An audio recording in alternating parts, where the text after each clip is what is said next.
Welcome back, future criminologists. In this video, I will be discussing cumulative evidence and corroborative evidence. Cumulative evidence. Cumulative evidence refers to evidence of the same kind and character as that already given and that tends to prove the same proposition. For example, Jose went to the motel with his mistress, Maria.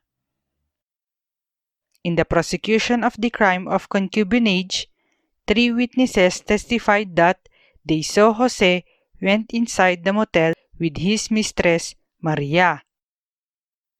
Here, the testimonies of the 3 witnesses are considered cumulative evidence.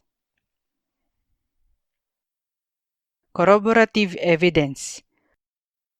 Corroborative evidence is one that is supplementary to that already given, tending to strengthen or confirm it. It is additional evidence of a different character to the same point. Corroborating evidence is evidence that tends to support a proposition that is already supported by some initial evidence, therefore confirming the proposition. It is evidence which confirms or supports. For example, Jose went to the motel with his mistress, Maria.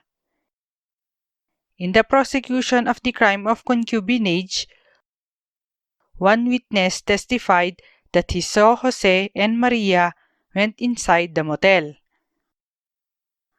The second witness testified that in the lobby of the motel, Jose and Maria are holding each other's hand. The third witness testified that when Jose and Maria went out of the motel, both looked tired and as if they had a great night. Here, the testimonies of the 3 witnesses are considered corroborative evidence. What is the importance of knowing the difference of cumulative and corroborative evidence? The court can limit the presentation of cumulative evidence, but not corroborative evidence. And if the law requires the presentation of corroborative evidence and there is no performance thereof, then it lessens the weight of the previously presented evidence. Thank you for watching. If you like this video, don't forget to share it and to subscribe.